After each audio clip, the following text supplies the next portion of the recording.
Welcome to the Danny Goldberg Rock and Rolls Hour.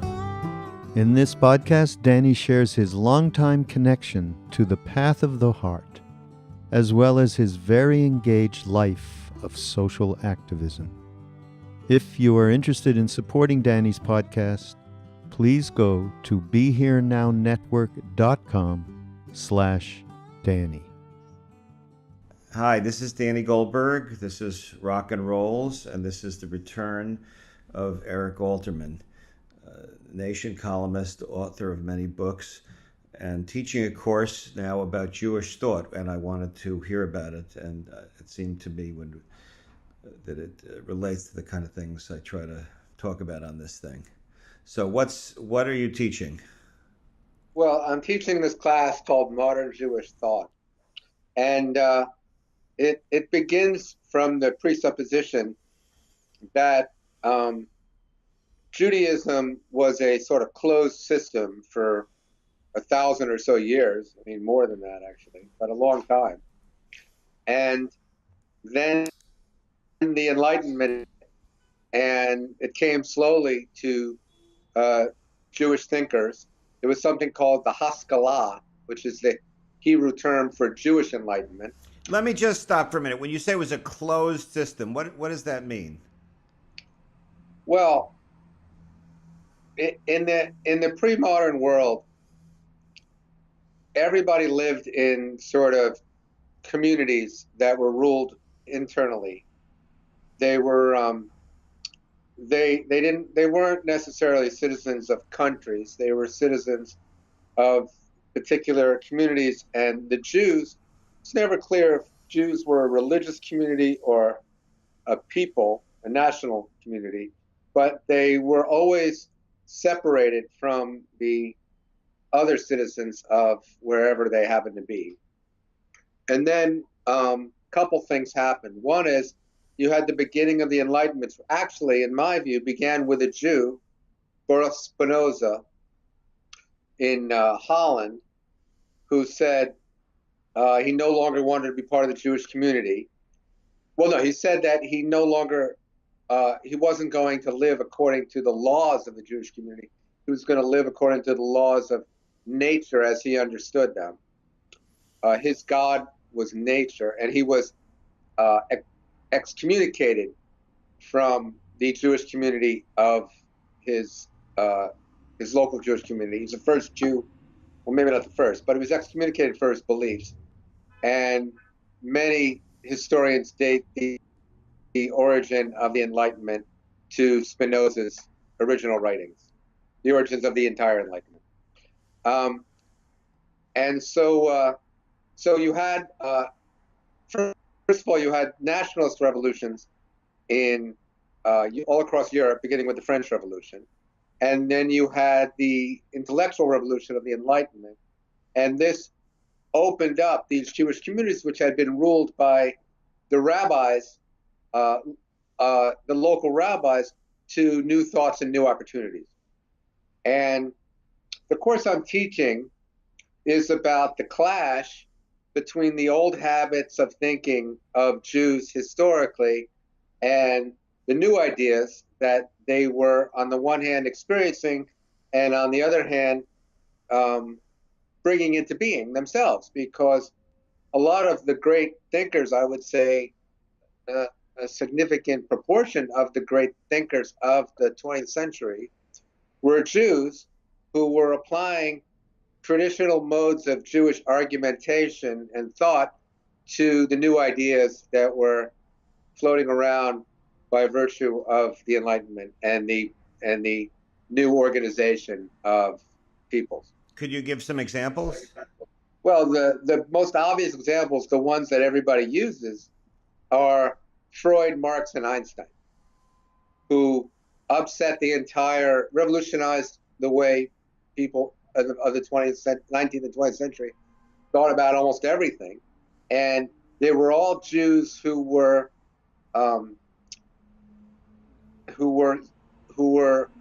families had lost contact with traditional Judaism. They were all born into families who had once been very Jewish, but by their generation, they were sort of lost. And yet they had all these Jewish habits and Jewish modes of learning, and they applied them to the world and came up with their revolutionary theories. Freud with psychology, Marx with economics, and Einstein with science. And you think they're distinctively different than non-Jewish people in the same professions around the same time, in a way that you could articulate?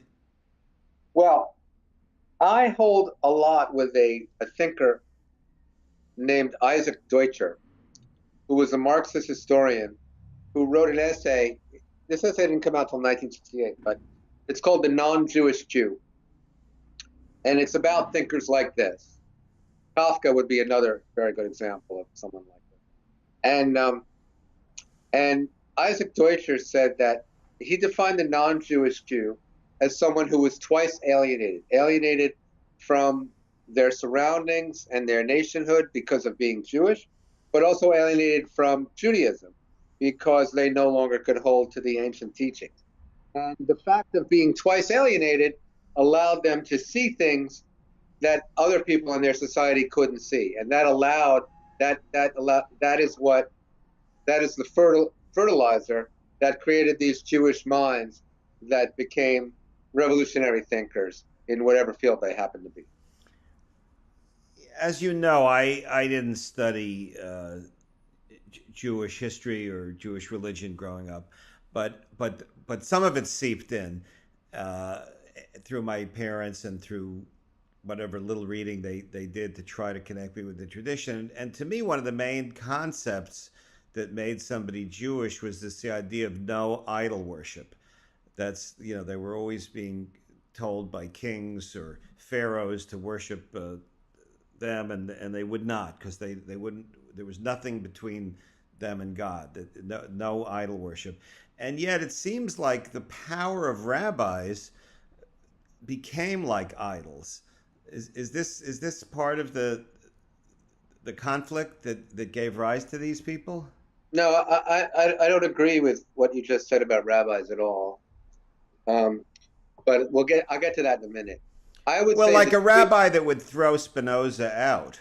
So, I mean, some rabbi threw Spinoza out of that group, of that congregation, or whatever. That's what gave him the right to do that.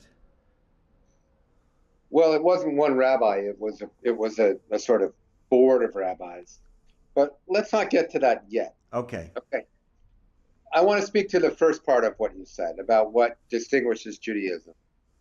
There are three great contributions that traditional Judaism has made to the history of human thought. The first one is the one that everybody gives Judaism credit for, which is usually referred to as ethical monotheism. So there's one God, and you should be a good person because of that God. That grew out of the Torah, in 500 BC, and Jews get credit for that. And that's the basis of what became Christianity as well. The second thing that Jews should get credit for, but don't get credit for, but it's just as important, I think, is the idea of portable religion. So before the Torah, before the Israelites, you went to your oracle, your God, and you asked your God for favors, and you promised to be good to that God, but that God was in a certain place, and you had to go to him. Whereas the Jews created a religion that you could take with you, and it wasn't located in a single place. God was everywhere, and that was new too. And then the third thing, which I think speaks to what you're saying, although I'm saying it differently, is that the thing that I find most appealing about Judaism, and I think I mentioned this in our last podcast, is that there's no pope. Right. There's an endless argument. So most of the argument is located in first there's the Torah, but there's also what's called the oral Torah. And the oral Torah can be almost anything. It's the basis of it is the 27 volumes of the Talmud, which are divided between the Mishnah, which is the law, and the Gemara, which is the stories. But if you're a learned person, you don't have to be a rabbi. If you're a learned person and you can find any kind of textual support in the Talmud or anything like the Talmud, it doesn't have to be the Talmud, it could be some great writer that you argue is writing in this tradition, you can argue that the actual words that you're reading in the Torah mean exactly the opposite of what they say. And no one can ever settle this argument. It's like a Supreme Court where the dissents are just as powerful as the opinions. And there's thousands of them. So every once in a while, in a community like the one in Amsterdam, I think it was Amsterdam, it might have been a different city, where they are maintaining order, the authorities will maintain order. If they have to kick out Spinoza, they will. But Spinoza became very important in Judaism and Jewish thought over time. And there's no one to say that that's not right. There's no one to issue a final ruling. So Spinoza is actually in many sectors of Judaism quite honored now, and in many he's cursed. And why is he cursed and why is he honored? He's honored for opening Judaism to the modern world, and he's cursed for opening Judaism to the modern world. Right. And what is it about the modern world that people? I mean, you're teaching this course about the modern world, right? It's about Judaism in the modern world. Yeah, although there are people in my course who still live in the ancient world of Judaism. They just have adapted their beliefs to make them fit within the modern world. But there's there's a whole spectrum of beliefs that couldn't really be wider. It's almost, you have to see it in order to believe how wide it is in terms of modern Jewish thought, which is both in some ways ancient, but in some ways modern. I mean, the course I'm teaching goes all the way to the Coen brothers. And it includes, Philip Roth and Woody Allen. Well, actually, Woody Allen's not in it, but Philip Roth and Saul Bellow and the Coen brothers. But it also includes a man by the name, I have to read it because I never can remember how to pronounce it properly. A man by the name of Avraham Yitzhak HaKohen Kook, who lived from 1865 to 1935. He was the first chief rabbi of Palestine. And he was the person who decided that the land was holy, but, well, let me put it this way. Until Kook, the really religious Jews were extremely anti-Zionist because they thought it was up to God to deliver Jews to the Holy Land, not up to people.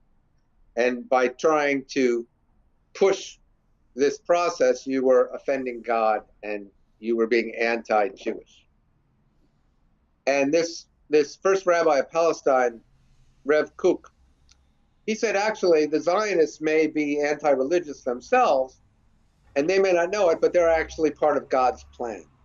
And so we should ally ourselves, we should help them, because they are doing the work that they're working on behalf of God, even though they don't know it and they would object to this idea. And they are helping us to sacralize the land of Israel. Because the original Zionists, for the people that don't know, the original Zionists were mostly sort of secular socialists. Is that accurate? Yes, they were anti-religious. They wanted to remake Jews into what most Israelis first generation became, these tough, non-religious Sabra types who could farm with one hand and shoot with the other. So Kook was the founder of religious Zionism, and he was a pretty moderate guy. He thought the land was sacred, but he didn't think that it was worth spilling human blood for. And his son, when he died, his son took over his movement, and his son, the second Rabbi Kook, was the guy who created the Gush Emanim and was a fanatic, and he's the one who began the whole... Explain to people listening what the Gush Emanim is, because I don't think everybody knows. The Gush Emanim is it's a translation of Block of the Faithful. And these are the people who, after the 1967 war, which is about to have its 50th anniversary on June 5th this year, decided it was the job of religious Jews to reconquer all of the biblical land of Israel. And they're the ones, they began going to the West Bank and forcing the Israeli government to protect them, and creating the settlement movement and getting more and more land and becoming more and more powerful. And now they're one of the most powerful forces in the land of Israel. And they've been out of control, in my view, for quite a while. But they grew out of this original ideology of the first Rev Kook, who died in 1935 and was a rather peaceful fellow. In any case, what I'm saying is that modern Jewish thought runs the gamut from Rev Kook to the Coen brothers. If you see their movie, A Serious Man, it's actually a serious theological engagement with the ideas of Judaism. And just as Rev Kook was a thoroughly Jewish fellow, so were people like Martin Buber, a Jewish theologian who wrote a famous book called I and Thou, a famous theological treatise. And Martin Buber was he was a Zionist. He lived in Israel, but he didn't think that the state should be founded without the local Arabs agreeing to it. And he was very much against the founding of the state when it happened, because they couldn't do it peacefully. So he would be called a non-Zionist. There are also obviously modern anti-Zionists. But he was non-Zionist, but he was still religious, right? I mean, he obviously wrote a book about God. Martin Buber was religious, yes. So the idea that some people feel that in Israel is like sort of the religious people are the right wing and the non-religious are the left, but there are people that are religious that don't necessarily agree with the settlers, right?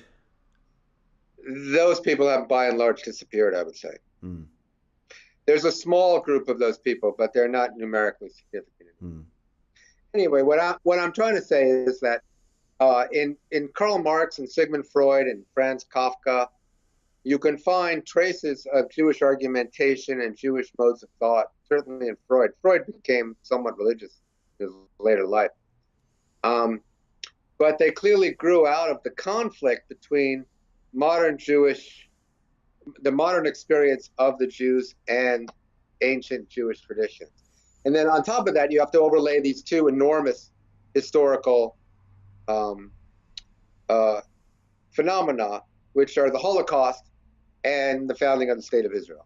And everybody who's a serious Jewish thinker had to deal with those, who lived through these things, had to deal with the effect of those things, because that sort of changed the way everybody thought about what it meant to be a Jew, one way or another.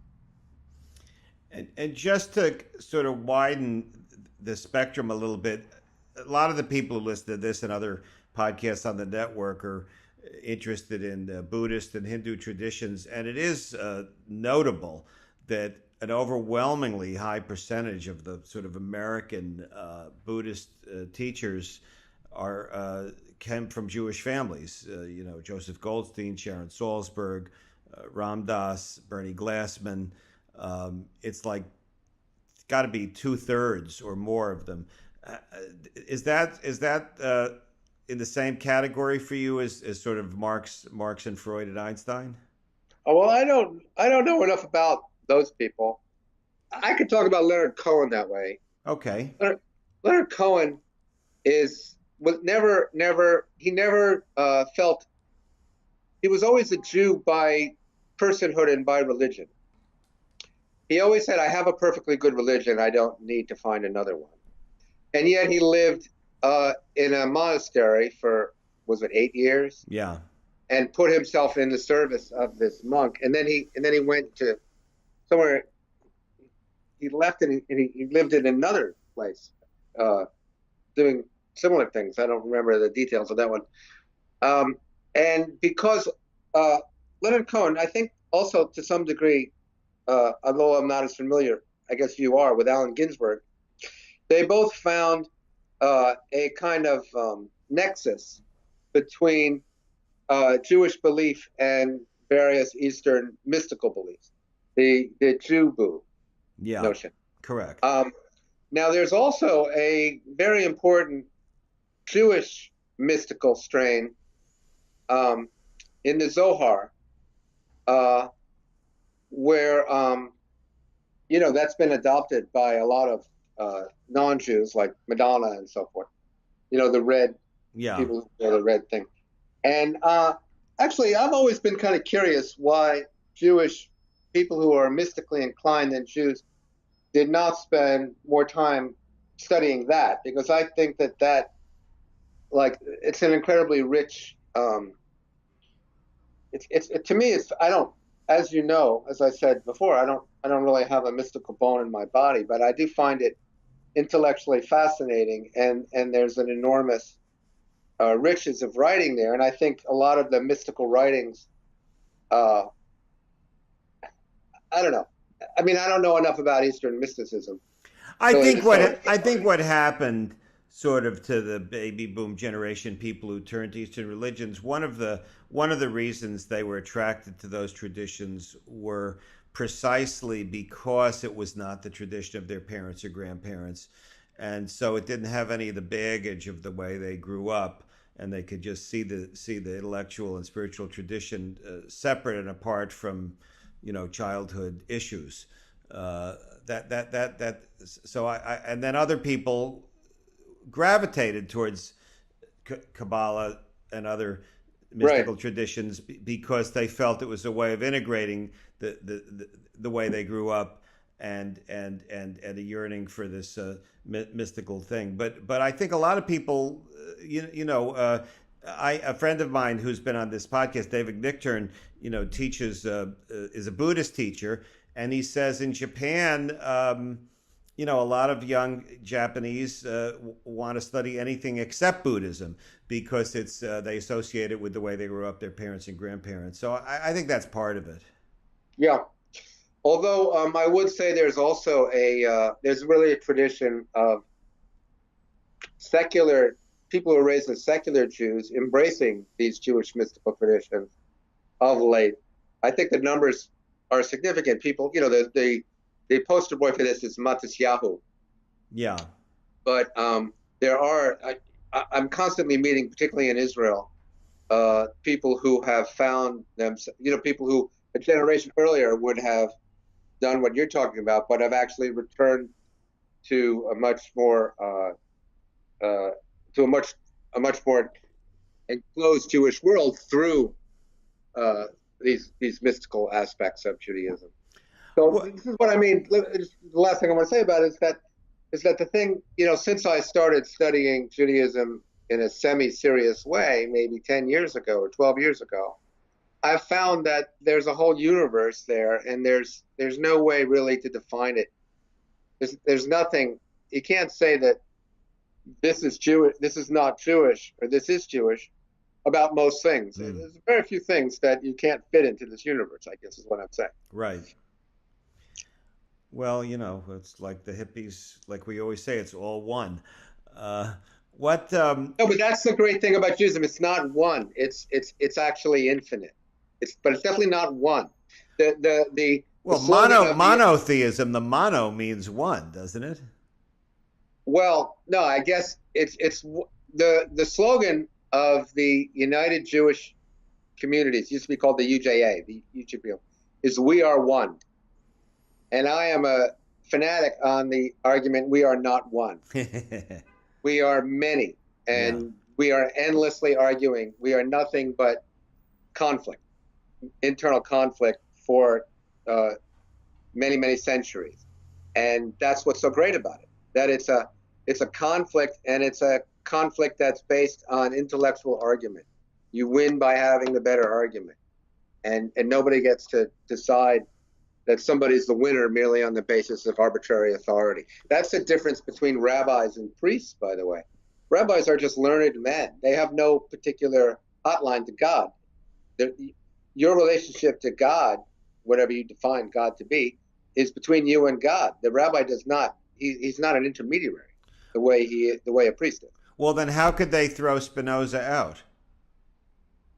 They threw him out of the community. Right. But that's because they ran that particular community. They were like, Right. they were like the mayor of the city. Right. But the a different rabbi somewhere else would say, no, Spinoza's a great Jew, and there would be no way to settle that. So among modern thinkers, since you're teaching a course about the modern world, who are the modern thinkers that you're the most impressed with? People who are alive today in this today? ballpark. Yeah, alive today. Well, I'm sort of sympathetic to the inheritors of the Frankfurt School. The people in the Frankfurt School are not quite alive today, with one exception. Right. Although, explain what the Frankfurt School is. Yeah, I'm about to. The Frankfurt School were these Germans who all left right before World War II. Most of them came to the United States. And they were thinkers, they were Marxists who came up with the idea of sort of consciousness control and thought control, and how rulers rule by nonviolent means, by creating consensus in their communities that are advantageous to the rulers themselves.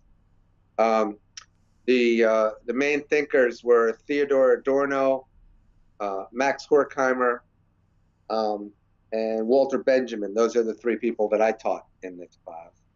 And the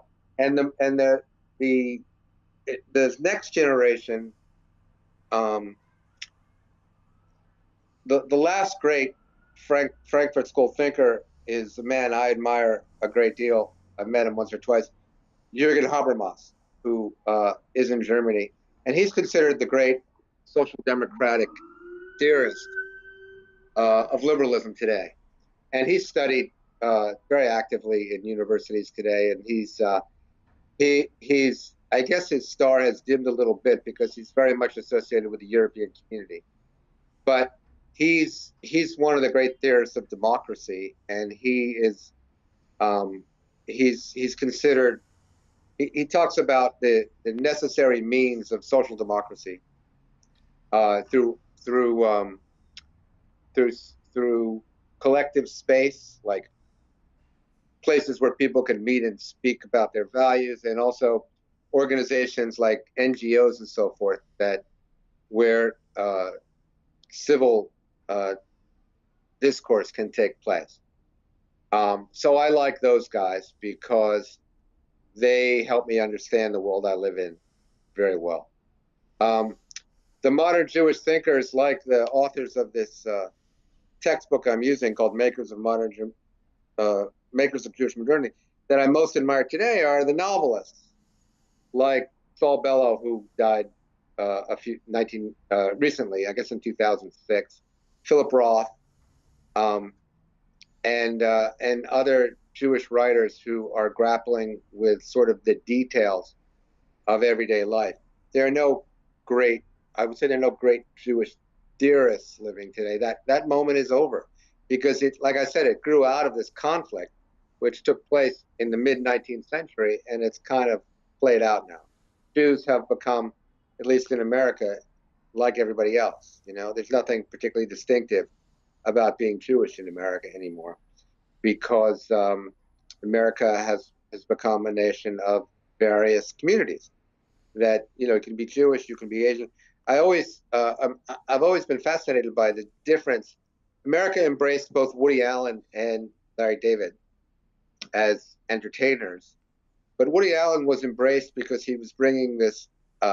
He was embraced for his Jewishness. That was very exciting in the 1970s, that this Jewish schlemiel was a sex symbol. Larry David is Jewish, but he could be anything. His Jewishness is just another way of being American.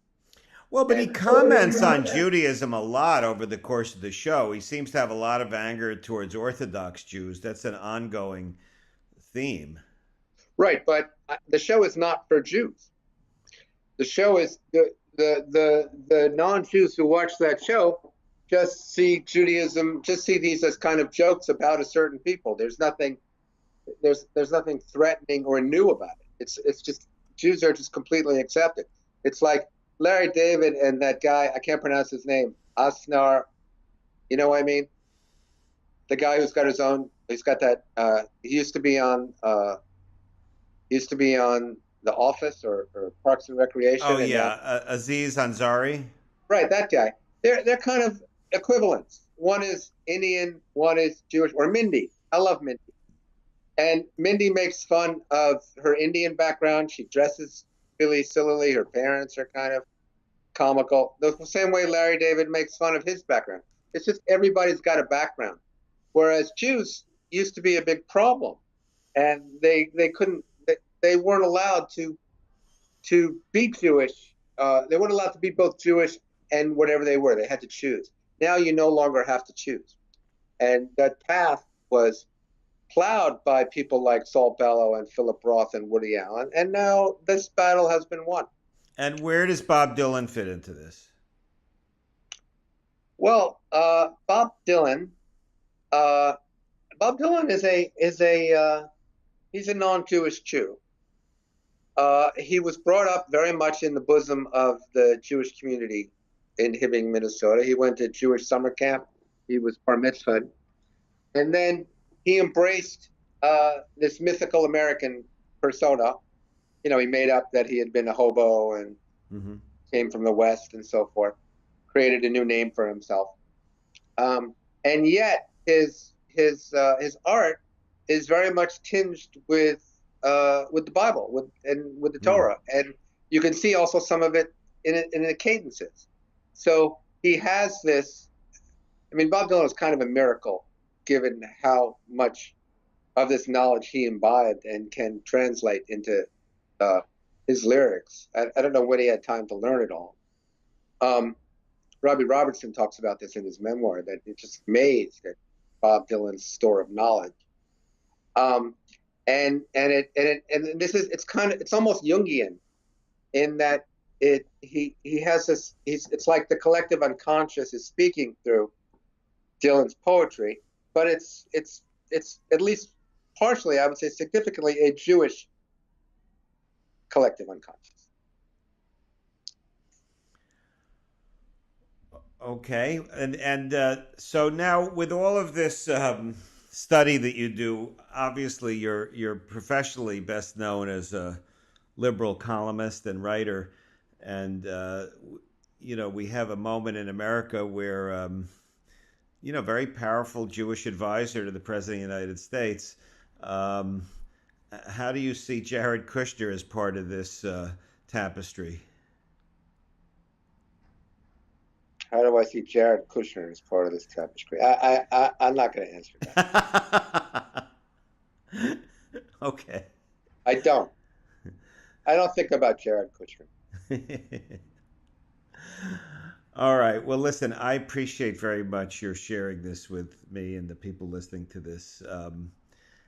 Anything that you would recommend people watch, listen to, or read besides the things that you've mentioned, the Coen Brothers film and the work of Leonard Cohen? Well, I think the richest arguments about Judaism can be found in Philip Roth's work. And I would recommend two books in particular on this point. One is my favorite book of Roth, and my favorite modern novel, period, which is Counterlife. And the other one is the book, what's it called? The one where he goes to Israel and there's a fake Philip Roth. Diana, do you remember? Operation Shylock, where he has these fantastic inner dialogues between different arguments about Judaism and Zionism, that he makes better arguments, both anti-Zionist and anti-Jewish, than the people who believe them make them. So I think those two are incredibly rich ways to enter into this discourse. Excellent. Thanks very much. Thank you.